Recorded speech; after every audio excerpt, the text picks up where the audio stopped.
আমাদের ছোটবেলার দিনগুলা যে কত সুন্দর ছিল আর কত মজাদার খাবার পেতাম। বড় হওয়ার পরে এগুলো অনেক বেশি মিস করি। আর চিন্তা করি যে আমাদের পরের জেনারেশন তো মনে হয় এগুলা কখনো চোখেই দেখবে না। আসসালামু আলাইকুম, সবার কি অবস্থা? আমি আলহামদুলিল্লাহ অনেক ভালো আছি আল্লাহর অশেষ রহমতে এবং আপনাদের দোয়াতে। ছোটবেলায় আমার খুব পছন্দের কিছু খাবার ছিল, যেরকম হচ্ছে সম্পাপি, 1 টাকা দিলে 4টা পাওয়া যেত। তারপরে ছিল নারকেলের নাড়ু, 1 টাকা দিয়ে 4টা পাওয়া যেত। এখন তো 1 টাকা দিয়ে 4টা তো দূরের কথা, এগুলো তো অনেক সময় চোখেই দেখি না। কিন্তু আমাদের এই অনলাইন জগতে কিছু পেজ আছে যারা হচ্ছে আমাদের ছোটবেলার ঐতিহ্যগুলা এখনো ধরে রাখছে। যেমন আমরা কিন্তু ছোটবেলায় হচ্ছে হাওয়াই মিঠাই খাইতাম। এই রাস্তা দিয়ে হেঁটে যাইতো, 1 টাকা দিয়ে 4টা গোল্লা দিত। তারপর হচ্ছে কত কিছু খাইতাম ছোটবেলায়। এই যে হাঁটতাম হাঁটতাম, একটা নারকেলের 1 টাকা পাইতাম যখন কেউ দিত, ওইটা দিয়ে চলে যেতাম নারকেলের নাড়ু, অথবা হচ্ছে সম্পাপড়ি, হাওয়া মিঠাই এই টাইপের কিছু, অথবা হচ্ছে এই তিলের শ্বাস, এগুলো অনেক কিছু খাইতাম। কিন্তু এখনের বাচ্চা কাচ্চাদের 1 টাকা দিয়ে কোনো কিছু কিনে দেওয়া তো মানে স্বপ্নের ব্যাপার। 1 টাকা দিয়ে তো কিছু পাওয়াই যায় না। আর এই ধরনের মজাদার খাবার তো মনে হয় না আশেপাশের কোনো দোকানে এখন আর চোখে দেখি। আর যদিও থাকে, ওগুলাতে হচ্ছে মানে একদমই ভালো না। আটা ময়দা দিয়ে কত কিছু দিয়ে বানায় যে মুখে দিলেই হচ্ছে একটা কিরকম কাই কাই একটা মানে আঠালো আঠালো একটা ভাব থাকে, গায়ের একটা মানে স্মেল থাকে, মুখে একটু কাই কাই লাগে, মানে টেস্ট ওরকম তো লাগেই না।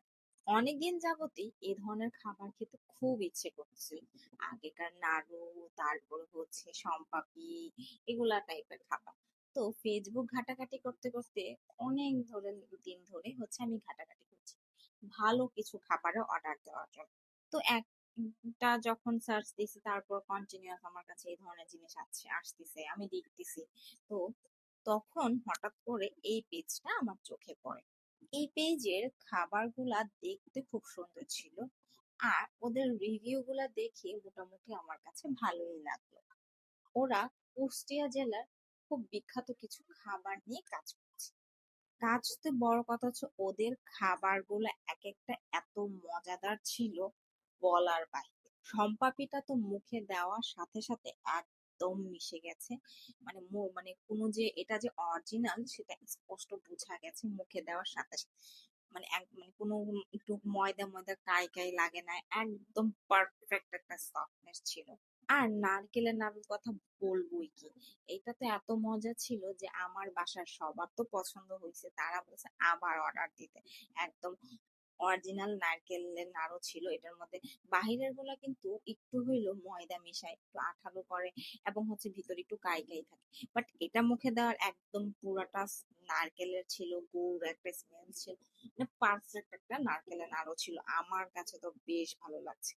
আর যদি স্পেশালি খাবারগুলোর মধ্যে, এদের খাবারের মধ্যে আমার সব থেকে বেশি যে জিনিসটা খাবারটা পছন্দ হয়েছে সেটা হচ্ছে গার্লিক টোস্ট। ভাই রে ভাই, এই গার্লিক টোস্টের যদি প্রশংসা না করি তাহলে গার্লিক টোস্ট উল্টা আমার সাথে রাগ করবে। গার্লিক টোস্টটা এত মজা ছিল, এত মজা ছিল, আমি তো বারবার খাইছি। এবং মানে নারকেলের নাড়ু আর সম্পাপি সবার সাথে শেয়ার করলো, এই গার্লিক টোস্টটা কিন্তু আমি কারোর সাথে শেয়ার করিনি, ইভেন কি আপনাদের ভাইয়ার সাথেও না। তারপর ছিল বুট ভাজা, ওইটা আমার কাছে এজ নর্মাল লেগেছে। এবং এই খাবারগুলা কিন্তু আমার সব থেকে বেশি ভালো লেগেছে গার্লিক টোস্ট, সবগুলো অনেক মজাদার ছিল। আর খাবারগুলো আমি অর্ডার দিয়েছি কিন্তু হাদিয়া ব্র্যান্ড ফেসবুক পেজ থেকে। ওদের ফেসবুকের পেজের ছবিটা আমি দিয়ে দিচ্ছি, আর ক্যাপশনের মধ্যে লিঙ্কটা দিয়ে দিই। ওদের কিন্তু ওয়েবসাইটও আছে, আপনারা চাইলে ওখানে অর্ডারও করতে পারেন। আর সব থেকে বড় কথা হচ্ছে কি, ওদের সবগুলা খাবারই অনেক বেশি মজা। আমার কাছে তো আলহামদুলিল্লাহ অনেক ভালো লেগেছে। আশা করি আপনাদের কাছেও অনেক ভালো লাগবে। আর অবশ্যই গার্লিক টোস্ট কিন্তু অর্ডার দিতে একদমই ভুলবেন না। ওদের গার্লিক টোস্টটা কিন্তু খুবই খুবই খুবই মজা ছিল। তো আপনারা কারা কারা এই পেজ থেকে অর্ডার দিয়েছেন আমাকে কিন্তু অবশ্যই কমেন্টে জানাবেন। আল্লাহ হাফেজ।